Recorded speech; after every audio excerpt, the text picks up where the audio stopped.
ಎಲ್ಲರಿಗೂ ನಮಸ್ಕಾರ. ನಾನು ಡಾಕ್ಟರ್ ಶಾಲಿನಿ, ನಿಮ್ಮ ಮಕ್ಕಳ ತಜ್ಞೆ. ಇವತ್ತಿನ ವಿಡಿಯೋದಲ್ಲಿ ನಾವು ಮಕ್ಕಳ ಆತ್ಮವಿಶ್ವಾಸವನ್ನು ಹೇಗೆ ಹೆಚ್ಚಿಸೋದು ಅನ್ನೋದ್ರ ಬಗ್ಗೆ ಚರ್ಚೆ ಮಾಡೋಣ. ನಿಮಗೆಲ್ಲರಿಗೂ ಗೊತ್ತಿರುವಂತೆ ಆತ್ಮವಿಶ್ವಾಸ ಅನ್ನುವಂಥದ್ದು ಒಂದು ಮನುಷ್ಯನ ಜೀವನದಲ್ಲಿ ಬಹಳ ಅತಿ ಮುಖ್ಯ ಪಾತ್ರವನ್ನು ವಹಿಸುತ್ತೆ.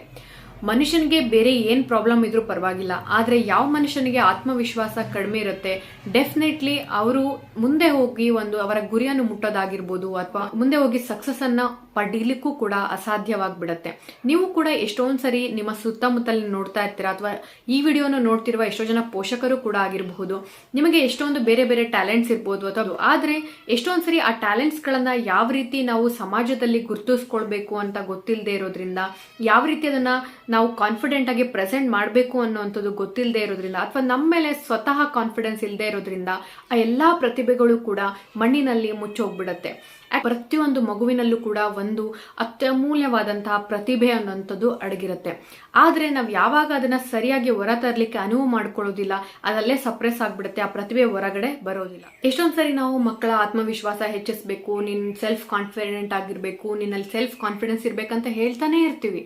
ಬಟ್ ಆದ್ರೆ ಸೆಲ್ಫ್ ಕಾನ್ಫಿಡೆನ್ಸ್ ಅಥವಾ ಆತ್ಮವಿಶ್ವಾಸ ಯಾವ ರೀತಿ ಡೆವಲಪ್ ಆಗುತ್ತೆ, ಯಾವ ರೀತಿ, ಮತ್ತು ಆತ್ಮವಿಶ್ವಾಸ ಅಂದ್ರೆ ಡೆಫಿನೆಟ್ಲಿ ಏನು, ಮತ್ತೆ ಆತ್ಮವಿಶ್ವಾಸನ ಯಾವ ರೀತಿ ಹೆಚ್ಚು ಮಾಡೋದು ಅನ್ನೋದ್ರ ಬಗ್ಗೆ ನಮಗೆ ಕ್ಲಿಯರ್ ಐಡಿಯಾ ಇರೋದಿಲ್ಲ. ಸೊ ಹಾಗಾಗಿ ಇವತ್ತಿನ ವಿಡಿಯೋದಲ್ಲಿ ಆ ಒಂದು ವಿಷಯದ ಬಗ್ಗೆ ಚರ್ಚೆ ಮಾಡಲಿಕ್ಕೆ ಇಷ್ಟಪಡ್ತೀನಿ.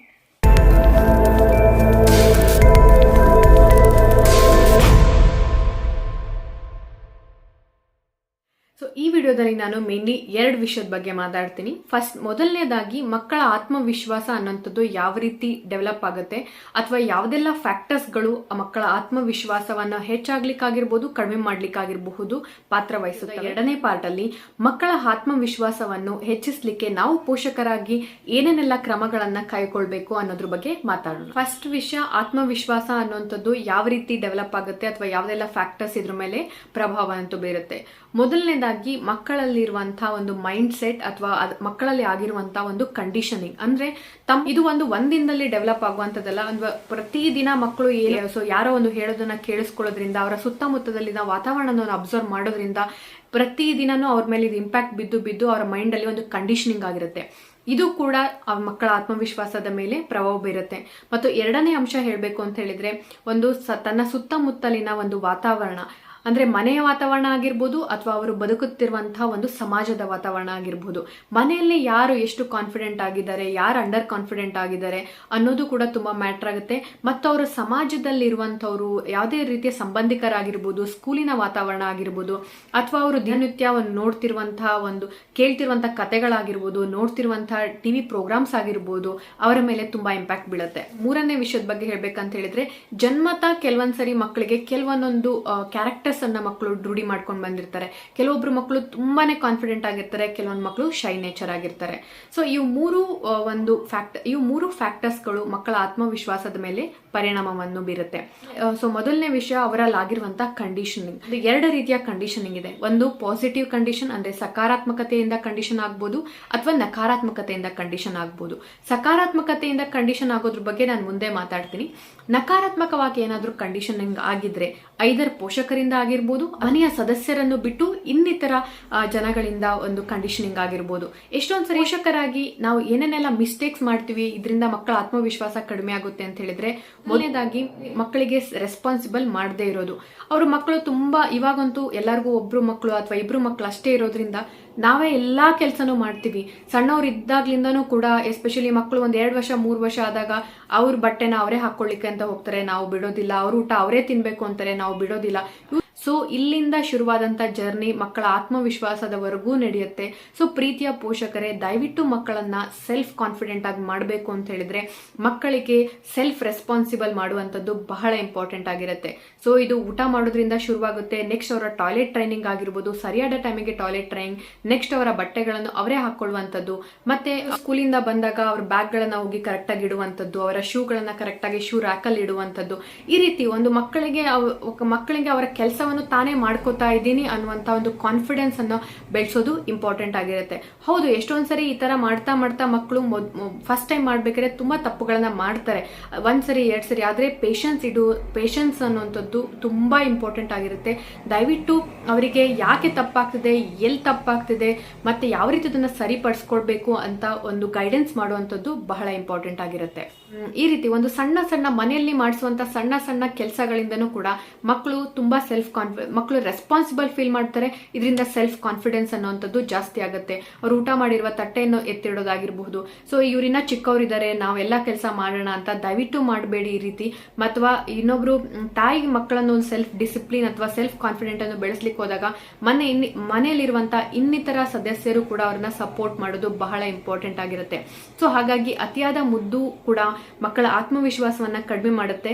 ನೀವು ಅನ್ಕೋತಾ ಇರ್ತೀರಾ ಈ ಮಕ್ಕಳಿಗೆ ತುಂಬಾ ಒಂದು ಓವರ್ ಪ್ರೊಟೆಕ್ಟಿವ್ ಮಾಡೋದ್ರಿಂದ, ತುಂಬಾ ಪ್ರೀತಿ ಮಾಡೋದ್ರಿಂದ ಮಕ್ಕಳು ತುಂಬಾ ಚೆನ್ನಾಗಿರ್ತಾರೆ ಅಂತ. ಬಟ್ ಆದ್ರೆ ಜಸ್ಟ್ ಅದು ಶಾರ್ಟ್ ಟೈಮಿಗೆ ಅಷ್ಟೇ ನಿಮಗೂ ಚೆನ್ನಾಗ್ ಅನ್ಸುತ್ತೆ, ಮಗುಗೂ ಚೆನ್ನಾಗ್ ಅನ್ಸುತ್ತೆ. ಆದ್ರೆ ಮುಂದೆ ಮುಂದೆ ಹೋಗ್ತಾ ಹೋಗ್ತಾ ಅವರ ಜೀವನದಲ್ಲಿ ಈ ಒಂದು ಆತ್ಮವಿಶ್ವಾಸ ಕಡಿಮೆ ಆಗಿರೋದ್ರಿಂದ ನೀವೇ ಯೋಚನೆ ಮಾಡಿ ಅವರಿಗೆ ಅದೆಷ್ಟು ದೊಡ್ಡ ನಷ್ಟ ಆಗಬಹುದು ಅಂತ. ಸೊ ಫಸ್ಟ್ ಸ್ಟೆಪ್ ಮಕ್ಕಳನ್ನು ರೆಸ್ಪಾನ್ಸಿಬಲ್ ಮಾಡುವಂಥದ್ದು ಬಹಳ ಇಂಪಾರ್ಟೆಂಟ್ ಆಗಿರುತ್ತೆ. ಮತ್ತೆ ಎರಡನೇ ವಿಷಯ, ಸಣ್ಣ ವಿಷಯಕ್ಕೂ ನಾವು ಮಕ್ಕಳಿಗೆ ಬೈಲಿಕ್ಕೆ ಶುರು ಮಾಡ್ತೀವಿ. ಸಣ್ಣ ಮಕ್ಕಳಿದ್ದಾಗ ಓವರ್ ಪ್ರೊಟೆಕ್ಟಿವ್ನೆಸ್ ಅಥವಾ ಅತಿಯಾದ ಮುದ್ದು ಮಾಡ್ತೀವಿ. ಮತ್ತೆ ಸ್ವಲ್ಪ ದೊಡ್ಡವರಾದಾಗ ನಿಂಗೆ ಅದನ್ನು ಮಾಡ್ಲಿಕ್ಕೆ ಬರ್ತಾ ಇಲ್ಲ, ಇದನ್ನು ಮಾಡ್ಲಿಕ್ಕೆ ಬರ್ತಾ ಇಲ್ಲ, ನಾನೇ ಮಾಡ್ತೀನಿ ಅಂತ ಹೇಳಿ ಈ ರೀತಿ ಬೈಲಿಕ್ಕೆ ಶುರು ಮಾಡ್ತೀವಿ. ಅಥವಾ ಏನೇ ಒಂದು ಸಣ್ಣ ಕೆಲಸದಲ್ಲಿ ಮಿಸ್ಟೇಕ್ ಆದ್ರೂ ಕೂಡ ನೀನ್ ಯಾವಾಗ್ಲೂ ಹಿಂಗೆ ಅಂತ ಒಂದು ಲೇಬಲ್ ಮಾಡ್ಬಿಡೋದು. ನೀನ್ ಯಾವಾಗ್ಲೂ ಹಿಂಗೆ ಓದೋದಿಲ್ಲ, ಮೂರ್ಖ, ಯಾವಾಗ್ಲೂ ಕಡಿಮೆ ಮಾರ್ಕ್ಸ್ ಬರುತ್ತೆ, ನಿನ್ ದಡ್ಡ, ಅಥವಾ ನಿನ್ಗೆ ಅದನ್ನ ಮಾಡಕ್ ಬರೋದಿಲ್ಲ, ನಿಂಗೆ ಇದಕ್ ಮಾಡಕ್ ಬರೋದಿಲ್ಲ ಅಂತೇಳಿ ಈ ರೀತಿ ಮಕ್ಕಳನ್ನ ದಯವಿಟ್ಟು ದಯವಿಟ್ಟು ದಯವಿಟ್ಟು ಬೈಲಿಕ್ಕೆ ಹೋಗ್ಬೇಡಿ. ಹೌದು, ಸಿಟ್ಟು ಬರುತ್ತೆ, ಇಲ್ಲ ಅಂತ ಹೇಳ್ತಿಲ್ಲ. ಸಣ್ಣ ಸಣ್ಣ ವಿಷಯನೂ ಕೆಲವೊಂದ್ಸರಿ ಮಕ್ಕಳು ಮಾಡೋದಿಲ್ಲ. ಬಟ್ ಆದ್ರೆ ಪ್ರೀತಿಯ ಪೋಷಕರೇ ಇದರಿಂದ ತುಂಬಾ ಅತಿ ದೊಡ್ಡ ನಷ್ಟ ಅನ್ನುವಂಥದ್ದು ಆಗುತ್ತೆ. ದಯವಿಟ್ಟು ಇದ್ರ ಬಗ್ಗೆ ಎಚ್ಚರ ವಹಿಸಿ ಮಕ್ಕಳನ್ನು ಒಂದು ನೆಗೆಟಿವ್ ಆಗಿ ನಕಾರಾತ್ಮಕತೆಯಿಂದ ದಯವಿಟ್ಟು ಅವ್ರ ಜೊತೆ ಯಾವತ್ತೂ ಕೂಡ ಬಿಹೇವ್ ಮಾಡಬೇಡಿ. ಮತ್ತು ಮೂರನೇದಾಗಿ ಕಂಪ್ಯಾರಿಸನ್ ಮಾಡುವಂಥದ್ದು. ಹೌದು, ಎಷ್ಟೊಂದು ವಿಡಿಯೋದಲ್ಲಿ ನಾನು ಇದನ್ನ ಹೈಲೈಟ್ ಮಾಡಿದ್ದೀನಿ, ನಿಮಗೂ ಗೊತ್ತಿರುವಂತ ವಿಷಯನೇ. ಬಟ್ ಆದ್ರೆ ನಾವು ಇವಾಗ ಚೇಂಜ್ ಆಗ್ಲೇಬೇಕಾದಂತ ಟೈಮ್ ಬಂದಿದೆ. ಎಷ್ಟೊಂದ್ಸರಿ ನಾವು ಮಕ್ಕಳಿಗೆ ಕಂಪ್ಯಾರಿಸನ್ ಅಂದ್ರೆ ಬರೀ ಹೊರಗಿನವ್ರ ಜೊತೆ ಅಷ್ಟೇ ಅಲ್ಲ, ಮನೆಯಲ್ಲಿರುವಂತ ಅಣ್ಣ ತಮ್ಮಂದ್ರ ಜೊತೆನೂ ಕೂಡ ಕಂಪ್ಯಾರಿಸನ್ ಮಾಡುವಂಥದ್ದು.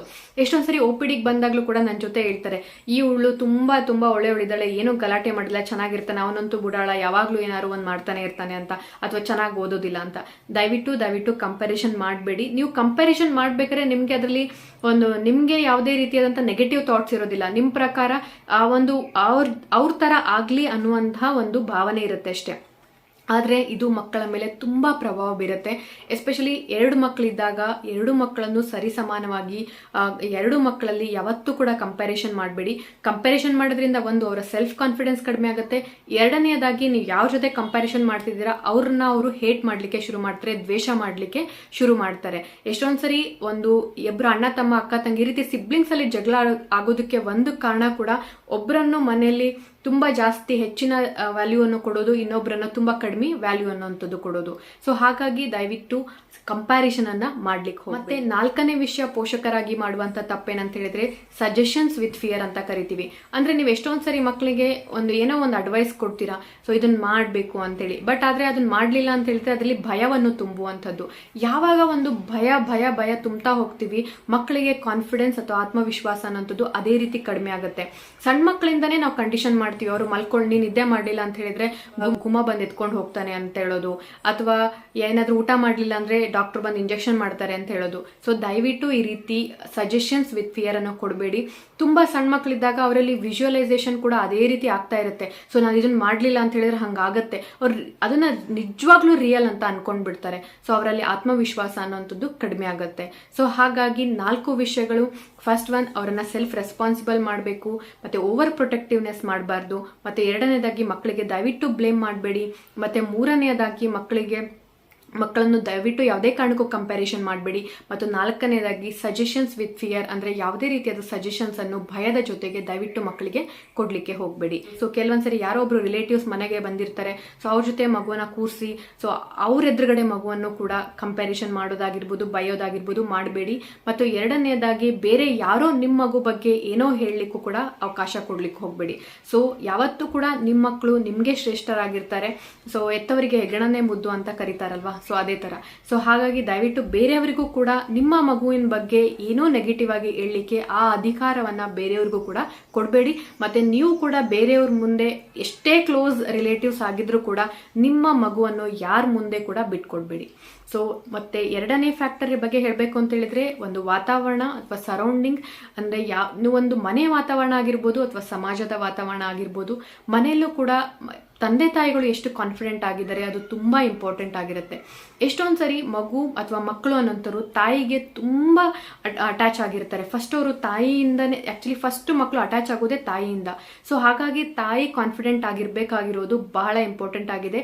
ದಯವಿಟ್ಟು ನೀವು ಇರೋರು ಹಸ್ಬೆಂಡ್ ಆಗಿದ್ರೆ ಅಥವಾ ಬೇರೆ ಒಂದು ಸದಸ್ಯರಾಗಿದ್ರೆ ಒಂದು ತಾಯಿಗೆ ಕಾನ್ಫಿಡೆನ್ಸ್ ಫೀಲ್ ಮಾಡಿಸುವಂಥದ್ದು ಬಹಳ ಇಂಪಾರ್ಟೆಂಟ್.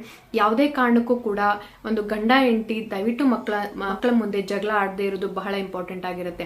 ಇದರಿಂದನೂ ಕೂಡ ಎಷ್ಟೊಂದ್ಸರಿ ಮಕ್ಕಳ ಆತ್ಮವಿಶ್ವಾಸ ಅನ್ನುವಂಥದ್ದು ಕಡಿಮೆ ಆಗುತ್ತೆ.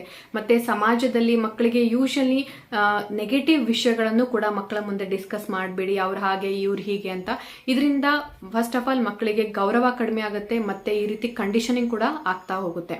ಸೊ ಇದು ಎನ್ವಿರಾನ್ಮೆಂಟ್ ಬಗ್ಗೆ ಆಯ್ತು, ವಾತಾವರಣದ ಬಗ್ಗೆ ಆಯ್ತು. ಮತ್ತೆ ಮೂರನೇ ಫ್ಯಾಕ್ಟರ್ ಬಗ್ಗೆ ಹೇಳಬೇಕು ಅಂತ ಹೇಳಿದ್ರೆ, ಮಕ್ಕಳಲ್ಲಿ ಒಂದು ಬೆಳಿತಾನೆ ಬಂದಿರುವಂತಹ ಮಕ್ಕಳ ಒಂದು ಗುಣಗಳು. ಸೊ ಇದನ್ನ ನಾವು ಯಾವ ರೀತಿ ಚೇಂಜ್ ಮಾಡಬೇಕು ಅಂತ ಮುಂಬರುವಂತ ವಿಡಿಯೋಗಳಲ್ಲಿ ಇದ್ರ ಬಗ್ಗೆ ಡೀಟೇಲ್ ಆಗಿ ಎಕ್ಸ್ಪ್ಲೈನ್ ಮಾಡ್ತೀನಿ. ಸೊ ಇವತ್ತಿನ ವಿಡಿಯೋದಲ್ಲಿ ನಮ್ಮ ಕೈಲಿರುವಂತಹ ಕೆಲವೊಂದು ಫ್ಯಾಕ್ಟರ್ಸ್ ಅನ್ನು ಯಾವ ರೀತಿ ನಾವು ಚೇಂಜ್ ಮಾಡಬಹುದು ಅಥವಾ ಎಫೆಕ್ಟಿವ್ ಆಗಿ ಯೂಸ್ ಮಾಡಬಹುದು ಅನ್ನೋದ್ರ ಬಗ್ಗೆ ಮಾತಾಡೋಣ. ಸೊ ವಿಡಿಯೋದ ಎರಡನೇ ಪಾರ್ಟಿಗೆ ಹೋಗೋಣ. ಯಾವ ರೀತಿ ನಾವು ಮಕ್ಕಳ ಸೆಲ್ಫ್ ಕಾನ್ಫಿಡೆನ್ಸ್ ಅನ್ನು ಹೆಚ್ಚು ಮಾಡಬಹುದು. ಸೆಲ್ಫ್ ಕಾನ್ಫಿಡೆನ್ಸ್ ಗೆ 3 ಪಿಲ್ಲರ್ಸ್ ಇದೆ. ಮೊದಲನೇದಾಗಿ ಸೆಲ್ಫ್ ರೆಸ್ಪೆಕ್ಟ್ ಅಂದ್ರೆ ಸ್ವಗೌರವ, ಸ್ವಪ್ರೀತಿ, ಸೆಲ್ಫ್ ಲವ್, ಮತ್ತೆ ಪೇಷನ್ಸ್ ಅಥವಾ ತಾಳ್ಮೆ. ಇವು 3 ಇಲ್ದಿರಾ ಆತ್ಮವಿಶ್ವಾಸ ಇರೋದಿಲ್ಲ, ಅಥವಾ ಆತ್ಮವಿಶ್ವಾಸ ಇಲ್ದಿರ ಇವು 3 ಕೂಡ ಇರೋದಿಲ್ಲ. ಇದು ಹೆಂಗೆ ಅಂತೇಳಿ ನೀವು ಕೂಡ ಎಷ್ಟೊಂದ್ಸರಿ ಅಬ್ಸರ್ವ್ ಮಾಡಿರ್ತೀರಾ. ಯಾರೋ ಒಂದು ವ್ಯಕ್ತಿ ಬಗ್ಗೆ ನಿಮಗೆ ಪ್ರೀತಿ ಗೌರವ ಇಲ್ಲ ಅಂದ್ರೆ ನೀವು ಯಾವತ್ತೂ ಕೂಡ ಅವರಿಗೆ ವಿಶ್ವಾಸ ಮಾಡೋದೇ ಇಲ್ಲ. ಸೊ ಹಾಗಾಗಿ ಒಂದು ಆತ್ಮವಿಶ್ವಾಸವನ್ನು ನಾವು ಡೆವಲಪ್ ಮಾಡಬೇಕು ಅಂತ ಹೇಳಿದ್ರೆ ಮಕ್ಕಳಿಗೆ ಬೇಕಾಗಿರುವಂತದ್ದು, ಫಸ್ಟ್ ಬೆಳೆಸಬೇಕಾಗಿರುವಂತದ್ದು ಸ್ವಪ್ರೀತಿ ಮತ್ತೆ ಸ್ವಗೌರವ. ಇದು ಯಾವಾಗ ಬೆಳೆಯುತ್ತೆ? ಆಲ್ರೆಡಿ ನಾನು ಹೇಳಿರುವಂತೆ ಆಲ್ರೆಡಿ ನಾನು ಕೆಲವೊಂದು ತಪ್ಪುಗಳನ್ನ ಹೈಲೈಟ್ ಮಾಡಿದ್ದೀನಿ, ಪೋಷಕರು ಮಾಡುವಂತ ತಪ್ಪುಗಳ ಬಗ್ಗೆ ಹೈಲೈಟ್ ಮಾಡಿದ್ದೀನಿ. ಯಾವಾಗ ನೀವು ಆ ತಪ್ಪುಗಳನ್ನು ಮಾಡೋದಿಲ್ಲ, ಯಾವಾಗ ನೀವು ಸಕಾರಾತ್ಮಕತೆಯಿಂದ ವರ್ತಿಸ್ತೀರಾ, ಮಕ್ಕಳು ತಪ್ಪು ಮಾಡಿದಾಗ್ಲೂ ಕೂಡ ಯಾಕೆ ತಪ್ಪಾಯ್ತು ಅಂತ ನೋಡ್ತೀರಾ, ಮತ್ತೆ ಮಕ್ಕಳಿಗೆ ನಾನ್ ನಿಮ್ ಜೊತೆ ಇದೀನಿ ಅನ್ನುವಂತ ಕಾನ್ಫಿಡೆನ್ಸ್ ಅನ್ನು ಕೊಡ್ತೀರಾ, ಆವಾಗ ಮಕ್ಕಳಿಗೆ ಡೆಫಿನೆಟ್ಲಿ ಸ್ವಗೌರವ ಮತ್ತೆ ಸ್ವಪ್ರೀತಿ ಜಾಸ್ತಿ ಆಗತ್ತೆ. ಮತ್ತೆ ಎರಡನೆಯದಾಗಿ ಸೋತು ಗೆದ್ದವರ ಕಥೆಯನ್ನು ಹೇಳುವಂಥದ್ದು. ಸೋತು ಗೆದ್ದವರ ಕಥೆ, ಇಲ್ಲಿ ಎಷ್ಟೊಂದ್ಸರಿ ನಾವು ಬರೀ ಸಕ್ಸಸ್ ಪಡೆದಿರುವಂತಹ ಒಂದು, ಯಾವಾಗ್ಲೂ ಮಕ್ಕಳಿಗೆ ಡೈರೆಕ್ಟ್ ಆಗಿ ಬೆರಳು ಮಾಡಿ ಇವ್ರು ನೋಡು ಎಷ್ಟು ದೊಡ್ಡ ವ್ಯಕ್ತಿ, ಇವ್ರ ತರ ಆಗ್ಬೇಕು ಅಂತ ಹೇಳ್ತೀವಿ. ಆದ್ರೆ ನೀವು ಈ ರೀತಿ ಹೇಳೋದ್ರಿಂದ ಮಕ್ಕಳ ಆತ್ಮವಿಶ್ವಾಸ ಡೆಫಿನೆಟ್ಲಿ ಡೆವಲಪ್ ಆಗೋದಿಲ್ಲ. ಮಕ್ಕಳಿಗೆ ಯಾವಾಗ ಸೋತು ಸ್ಟ್ರಗಲ್ ಮಾಡಿ ಒಂದು ಸಕ್ಸಸ್ ಅನ್ನು ಅಚೀವ್ ಮಾಡಿರ್ತಾರೆ ಅಥವಾ ಗೆದ್ದಿರ್ತಾರೆ ಅವರ ಕಥೆಗಳನ್ನ ನೀವು ಹೇಳ್ಬೋದು, ಅಥವಾ ಆ ರೀತಿಯಾದಂತಹ ಒಂದು ಸಿನಿಮಾಗಳು, ಮೂವೀಸ್ ಅನ್ನು ಮಕ್ಕಳಿಗೆ ತೋರಿಸಬಹುದು. ಮಕ್ಕಳಿಗೆ ಎಂಟರ್ಟೈನ್ಮೆಂಟ್ ಮಾಡ್ಲಿಕ್ಕೋಸ್ಕರ ಎಷ್ಟೊಂದು ಕಾರ್ಟೂನ್ಸ್ ಗಳನ್ನ ತೋರಿಸ್ತೀವಿ. ಒಂದು ಮಕ್ಕಳ ತಜ್ಞಾಗಿ ಹೇಳೋದೇನು ಅಂತ ಹೇಳಿದ್ರೆ, ಯಾವುದೇ ಒಂದು ಕತೆ ಹೇಳ್ತಿದ್ದೀರಾ ಅಥವಾ ಕಾರ್ಟೂನ್ ತೋರಿಸ್ತಿದ್ದೀರಾ, ಫೋನ್ ತೋರಿಸ್ತಿದ್ದೀರಾ ಅಂತ ಹೇಳಿದ್ರೆ ಅದರಲ್ಲಿ ಏನಾದ್ರೂ ಒಂದು ವಿಷಯ ಅಥವಾ ಯಾವ್ದಾದ್ರೂ ಒಂದು ವ್ಯಾಲ್ಯೂ ಮಗುವಿಗೆ ಡೆಫಿನೆಟ್ಲಿ ಸಿಗ್ಬೇಕು. ಸೊ ಆ ತರ ಕಾರ್ಟೂನ್ಸ್, ಆ ತರ ಮೂವೀಸ್ ಗಳನ್ನು ಮಕ್ಕಳಿಗೋಸ್ಕರ ಸೆಲೆಕ್ಟ್ ಮಾಡ್ಕೊಳ್ಳೋದು ಬಹಳ ಇಂಪಾರ್ಟೆಂಟ್ ಇರುತ್ತೆ. ಸುಮ್ಮನೆ ಏನೋ ಒಂದು ಟೈಮ್ ಪಾಸಿಗೋಸ್ಕರ, ಎಂಟರ್ಟೈನ್ಮೆಂಟಿಗೋಸ್ಕರ ಯಾವ್ದಾವ್ದೋ ಕಾರ್ಟೂನ್ಸ್ ಅನ್ನ ತೋರಿಸೋದ್ರಿಂದ ಮಕ್ಕಳ ಕಣ್ಣಿಗೂ ಕೂಡ ಡೆಫಿನೆಟ್ಲಿ ಅಫೆಕ್ಟ್ ಆಗುತ್ತೆ, ಮತ್ತೆ ಮಕ್ಕಳ ಮಾನಸಿಕ ಆರೋಗ್ಯದ ಮೇಲೆ ಕೂಡ ತುಂಬಾ ಪರಿಣಾಮ ಬೀರುತ್ತೆ. ಮತ್ತೆ ಮಕ್ಕಳನ್ನು ಅಪ್ರಿಷಿಯೇಷನ್ ಮಾಡೋದು. ಯಾವಾಗ್ಲೂ ಕೂಡ ಏನೇ ಒಂದು ಸಾಧನೆ ಮಾಡಿದ್ರು ಕೂಡ ಅಥವಾ ಏನೇ ಒಂದು ಸ್ಟೆಪ್ ಮಾಡಿದ್ರು ಕೂಡ ಅವರಿಗೆ ವೆರಿ ಗುಡ್, ನೀನು ಈ ತರ ಚೆನ್ನಾಗಿ ಮಾಡಿದ್ರೆ. ಸ್ಕೂಲಿಂದ ಫಾರ್ ಎಕ್ಸಾಂಪಲ್ ಹೇಳ್ಬೇಕು ಅಂದ್ರೆ, ಸ್ಕೂಲಿಂದ ಬಂದ ತಕ್ಷಣ ಅವರು ಯೂನಿಫಾರ್ಮ್ ಅನ್ನ ಚೇಂಜ್ ಮಾಡಿದ್ರು, ಬೇರೆ ಬಟ್ಟೆ ಹಾಕೊಂಡ್ರು, ಮತ್ತೆ ಅವರ ಶೂಸ್ ಅನ್ನ ಅವ್ರು ಕರೆಕ್ಟ್ ಆಗಿ ಅವ್ರು ರ್ಯಾಕಿಗೆ ಬಿಟ್ರು, ಅವರು ಕರೆಕ್ಟ್ ಆಗಿ ಊಟ ಮಾಡಿದ್ರು ಅಂದ್ರೆ ಆ ಟೈಮಲ್ಲಿ ಅವ್ರನ್ನ ಅಪ್ರಿಷಿಯೇಟ್ ಮಾಡೋದು ಬಹಳ ಇಂಪಾರ್ಟೆಂಟ್. ನಾವು ಎಷ್ಟೊಂದ್ಸರಿ ಅವ್ರು ತಪ್ಪು ಮಾಡಿದಾಗ ಬೈತೀವಿ, ಆದ್ರೆ ಅವ್ರು ಚೆನ್ನಾಗಿ ಮಾಡಿದಾಗ ಅವ್ರನ್ನ ಅಪ್ರಿಷಿಯೇಟ್ ಮಾಡೋದನ್ನ ಮರ್ತು ಬಿಡ್ತೀವಿ. ಈ ರೀತಿ ಮಾಡಿದಾಗ ಮಕ್ಕಳಿಗೆ ಆಕ್ಚುಲಿ ಹೇಳ್ಬೇಕು ಅಂತ ಹೇಳಿದ್ರೆ ಬೆಳೀತಾ ಯಾರಿಗೇ ಆಗಿರ್ಬೋದು, ಅಟೆನ್ಷನ್ ಅನ್ನೋದು ಯಾವಾಗ ಸಿಗೋದಿಲ್ಲ ಅವಾಗ ಅದು ನೆಗ್ಲಿಜೆನ್ಸಿ ಮಾಡಕ್ ಶುರು ಮಾಡ್ಬಿಡ್ತಾರೆ. ಸೊ ಹಾಗಾಗಿ ಪ್ರೀತಿಯ ಪೋಷಕರೇ, ಏನಾದ್ರೂ ಒಂದು ಸಣ್ಣ ವಿಷಯನೂ ಕೂಡ ಮಕ್ಕಳು ಮಾಡಿದರೆ ಸೆಲ್ಫ್ ಆಗಿ ಅಂತ ಹೇಳಿದ್ರೆ ಸೊ ಅವರನ್ನ ಅಪ್ರಿಷಿಯೇಟ್ ಮಾಡೋದು ಬಹಳ ಇಂಪಾರ್ಟೆಂಟ್ ಇರುತ್ತೆ. ಮತ್ತೆ 4ನೇ ವಿಷಯದ ಬಗ್ಗೆ ಹೇಳ್ಬೇಕು ಅಂತ ಹೇಳಿದ್ರೆ ಒಂದು ಪಾಸಿಟಿವ್ ಅಫರ್ಮೇಷನ್ಸ್. ಎಷ್ಟೊಂದ್ಸರಿ ನೀವು ಅಫರ್ಮೇಷನ್ಸ್ ಬಗ್ಗೆ ಅಂತೂ ಕೇಳಿರ್ತೀರಾ. ನಾವು ಬೆಳಿಗ್ಗೆ ಎದ್ದು ಅಥವಾ ದಿನದಲ್ಲಿ ಮಲ್ಕೊಳ್ಳೋದಕ್ಕಿಂತ ಮುಂಚೆ ಕೆಲವೊಂದು ಅಫರ್ಮೇಷನ್ಸ್ ಅನ್ನು ಹೇಳ್ಬೇಕು ಅಂತ ಎಷ್ಟೊಂದು ರಿಸರ್ಚರ್ಸ್ ಕೂಡ ಅದನ್ನ ತೋರಿಸಿದೆ. ನಾವು ಬೆಳಿಗ್ಗೆ ಎದ್ದ ತಕ್ಷಣ ಮತ್ತೆ ರಾತ್ರಿ ಮಲ್ಕೊಳ್ಳೋದಕ್ಕಿಂತ ಮುಂಚೆ ಯಾವ ರೀತಿ ನಮ್ಮ ಮೈಂಡ್ ಅನ್ನು ಸೆಟ್ ಮಾಡ್ತೀವಿ ಅನ್ನುವಂಥದ್ದು ನಮ್ಮ ಪೂರಾ ದಿನವನ್ನು ಡಿಸೈಡ್ ಮಾಡುತ್ತೆ ಅಂತ. ಇದು ಮಕ್ಕಳ ವಿಷಯದಲ್ಲೂ ಕೂಡ ಇದು ಡೆಫಿನೆಟ್ಲಿ ಅಪ್ಲೈ ಆಗುತ್ತೆ. ಮಕ್ಕಳು ಒಂದು 5 ವರ್ಷ 6 ವರ್ಷ ಆದಾಗ ಅವರಿಗೆ ಅರ್ಥ ಮಾಡ್ಕೊಳ್ಳುವಂತ ಬುದ್ಧಿ ಆಲ್ರೆಡಿ ಬಂದಿರುತ್ತೆ. ಸೊ ಹಾಗಾಗಿ 3-4 ಸೆಂಟೆನ್ಸ್ ಮಕ್ಕಳ ಒಂದು ಏಜ್ಗೆ ಅನುಸಾರಾಗಿ ಒಂದು 2-3 ಸೆಂಟೆನ್ಸ್ ಆದ್ರೂ ಕೂಡ ಅವರು ಬೆಳಿಗ್ಗೆ ಎದ್ದ ತಕ್ಷಣ ಮತ್ತೆ ರಾತ್ರಿ ಮಲ್ಗೋದಕ್ಕಿಂತ ಮುಂಚೆ ಸೆಲ್ಫ್ ಅಫರ್ಮೇಷನ್ಸ್ ಅನ್ನು ರೂಢಿ ಮಾಡೋದು ಬಹಳ ಇಂಪಾರ್ಟೆಂಟ್. ಸೆಲ್ಫ್ ಅಫರ್ಮೇಷನ್ಸ್ ಅಂದ್ರೆ ನಾನು ಗುಣಗಳನ್ನು ಹೊಂದಿದ ವ್ಯಕ್ತಿಯಾಗಿದ್ದೇನೆ, ನಾನು ಗುರು ಹಿರಿಯರ ಮಾತಿಗೆ ಗೌರವ ಕೊಡ್ತೀನಿ, ನಾನು ಒಳ್ಳೆಯ ಗುಣಗಳನ್ನು ಹೊಂದಿದ ವ್ಯಕ್ತಿಯಾಗಿದ್ದೇನೆ, ಮತ್ತೆ ನಾನು ನನ್ನ ಜೀವನದಲ್ಲಿ ಅತಿ ದೊಡ್ಡ ಸಾಧನೆ ಮಾಡ್ತೀನಿ. ಈ ರೀತಿ ಯಾವುದೇ ಆಗಿರ್ಬೋದು, ಅಟ್ಲೀಸ್ಟ್ ಒಂದು 2-3 ಒಂದು ಪಾಸಿಟಿವ್ ಅಫರ್ಮೇಷನ್ಸ್ ಅನ್ನು ಮಕ್ಕಳಿಗೆ ಅಭ್ಯಾಸ ಮಾಡಿಸೋದು ಬಹಳ ಇಂಪಾರ್ಟೆಂಟ್ ಆಗಿರುತ್ತೆ. ಇದರ ರಿಸಲ್ಟ್ ನಿಮಗೆ ಡೆಫಿನೆಟ್ಲಿ ಇವಾಗಂತೂ ಸಿಗೋದಿಲ್ಲ, ಬಟ್ ಮಕ್ಕಳು ಯಾವಾಗ ದೊಡ್ಡವರು ಆಗ್ತಾ ಹೋಗ್ತಾರೆ, ಇದು ಪ್ರತಿದಿನ ಮಾಡೋದ್ರಿಂದ ತುಂಬಾನೇ ಪಾಸಿಟಿವ್ ಇಂಪ್ಯಾಕ್ಟ್ ಅನ್ನೋಂಥದ್ದು ಮಕ್ಕಳ ಮೇಲೆ ಬೀರುತ್ತೆ. ಮತ್ತೆ ನೆಕ್ಸ್ಟ್ ವಿಷಯದ ಬಗ್ಗೆ ಹೇಳಬೇಕು ಅಂತ ಹೇಳಿದ್ರೆ, ಒಂದು ಯಾವ ರೀತಿ ನಕಾರಾತ್ಮಕತೆಯನ್ನ ಫೇಸ್ ಮಾಡೋದನ್ನ ಮಕ್ಕಳಿಗೆ ಕಲಿಸೋದು ಕೂಡ ತುಂಬಾ ಇಂಪಾರ್ಟೆಂಟ್ ಆಗಿರುತ್ತೆ. ನಾನು ಹೇಳ್ತಿರುವಂತ ಎಲ್ಲಾ ಗುಣದಲ್ಲಿ ಕೂಡ ತುಂಬಾ ಇಂಪಾರ್ಟೆಂಟ್ ಆದ ಗುಣ ಇದೆ ಅಂತ ಅನ್ಕೋತೀನಿ. ಯಾಕೆ ಅಂತ ಹೇಳಿದ್ರೆ, ಎಲ್ಲ ಚೆನ್ನಾಗಿದ್ದಾಗ ಎಲ್ಲಾನು ತುಂಬಾನೇ ಚೆನ್ನಾಗಿರುತ್ತೆ, ಎಲ್ಲರೂ ಖುಷಿಯಾಗಿರ್ತಾರೆ, ಮತ್ತೆ ಏನೂ ಪ್ರಾಬ್ಲಮ್ಸ್ ಬರೋದಿಲ್ಲ, ಮಕ್ಕಳು ಎಲ್ಲ ಚೆನ್ನಾಗೇ ಮಾಡ್ತಿರ್ತಾರೆ, ಒಂದು ಅಭ್ಯಾಸ ಆಗಿರುತ್ತೆ. ಯಾವಾಗ ಒಂದ್ಸರಿ ಒಂದು ಮನುಷ್ಯನ ಜೀವನದಲ್ಲಿ ಫೇಲ್ಯೂರ್ ಅಂತ ಆಗುತ್ತೆ ಅಥವಾ ನೆಗೆಟಿವಿಟಿ ಕ್ರಿಯೇಟ್ ಆಗಿರುತ್ತೆ, ಆವಾಗ ಮಕ್ಕಳಿಗೆ ಅದನ್ನ ಯಾವ ರೀತಿ ಫೇಸ್ ಮಾಡೋದು ಅನ್ನೋದು ಬಹಳ ಇಂಪಾರ್ಟೆಂಟ್ ಇರುತ್ತೆ. ನೆಗೆಟಿವಿಟಿ ಅಥವಾ ನಕಾರಾತ್ಮಕತೆ ಅನ್ನುವಂಥದ್ದು ಅವರ ಒಂದು ಪರ್ಫಾರ್ಮೆನ್ಸ್ ಮೇಲೆ ಆಗಿರ್ಬೋದು, ಅಥವಾ ಬೇರೆಯವರು ಮಕ್ಕಳ ಬಗ್ಗೆಗೆ ಹೇಳೋದಾಗಿರ್ಬೋದು, ಬೇರೆಯವರಂದ್ರೆ ಫ್ರೆಂಡ್ಸ್ ಆಗಿರ್ಬೋದು, ಸೀನಿಯರ್ಸ್ ಆಗಿರ್ಬೋದು, ಟೀಚರ್ಸ್ ಆಗಿರ್ಬೋದು, ಯಾರೇ ಆಗಿರ್ಬೋದು. ಫಸ್ಟ್ ಆಫ್ ಆಲ್ ಅವರು ಮಾಡ್ತಿರುವಂತ ಕೆಲಸದಲ್ಲಿ ಅವರು ಫೇಲ್ಯೂರ್ ಆದ್ರೆ ದಯವಿಟ್ಟು ಅವರನ್ನ ಬೈಬೇಡಿ. ಅವರು ಯಾಕೆ ತಪ್ಪಾಯ್ತು, ಎಲ್ಲಿ ತಪ್ಪಾಯ್ತು ಅಂತ ತಿದ್ದೋದು ಇಂಪಾರ್ಟೆಂಟ್. ಮತ್ತೆ ನಾನು ನಿಮ್ಮ ಜೊತೆ ಇದ್ದೀನಿ, ನಾವು ಪೋಷಕರಾಗಿ ನಿನ್ ಜೊತೆ ಯಾವತ್ತೂ ಇರ್ತೀವಿ ಅನ್ನುವಂತ ಕಾನ್ಫಿಡೆನ್ಸ್ ಅನ್ನ ತುಂಬಬೇಕು. ಮತ್ತೆ ಎರಡನೇದಾಗಿ, ಯಾರಾದ್ರೂ ಕೂಡ ಮಕ್ಕಳಿಗೆ ಆ ರೀತಿ ನೆಗೆಟಿವಿಟಿ ತುಂಬಿದ್ದಾರೆ ಅಥವಾ ಮಕ್ಕಳು ನಿಮ್ಮ ಹತ್ರ ಬಂದು ಹೇಳ್ತಿದ್ದಾರೆ ಅಂತ ಹೇಳಿದ್ರೆ ರಿಯಾಕ್ಟ್ ಮಾಡಬೇಕು, ಯಾವಾಗ ರಿಯಾಕ್ಟ್ ಮಾಡಬಾರ್ದು ಅಂತ ಕಲಿಸೋದು ಬಹಳ ಇಂಪಾರ್ಟೆಂಟ್ ಇರುತ್ತೆ. ಇದರಿಂದ ಏನಾಗುತ್ತೆ ಅಂತ ಹೇಳಿದ್ರೆ ಮಕ್ಕಳಿಗೆ ಸ್ವಗೌರವ, ಸ್ವಪ್ರೀತಿ ಹೆಚ್ಚಾಗುತ್ತೆ. ಅವಾಗ ಅವರು ಜಾಸ್ತಿ ಬೇರೆಯವರ ಮಾತಿಗೆ ತಲೆ ಕೆಡಿಸ್ಕೊಳ್ಳೋದಿಲ್ಲ. ಎಷ್ಟೊಂದ್ಸರಿ ಮಕ್ಕಳು ಸಣ್ಣವರಿದ್ದಾಗ ಎಲ್ಲ ಕೂಡ ನಿಮ್ ಕಂಟ್ರೋಲ್ ಅಲ್ಲಿ ಇರುತ್ತೆ, ಆದ್ರೆ ದೊಡ್ಡವರಾದಾಗ ನಿಮ್ ಕಂಟ್ರೋಲ್ ಅಲ್ಲಿ ಇರೋದಿಲ್ಲ. ಎಷ್ಟೊಂದು ವಿಷಯಗಳ ಫ್ರೆಂಡ್ಸ್ ಇರ್ತಾರೆ, ಟೀಚರ್ಸ್ ಇರ್ತಾರೆ. ಸೊ ಹಾಗಾಗಿ ಇದೆಲ್ಲಾನು ಕೂಡ ನೀವು ಪ್ರೊಟೆಕ್ಟ್ ಮಾಡ್ಲಿಕ್ಕೆ ಸಾಧ್ಯ ಆಗೋದಿಲ್ಲ.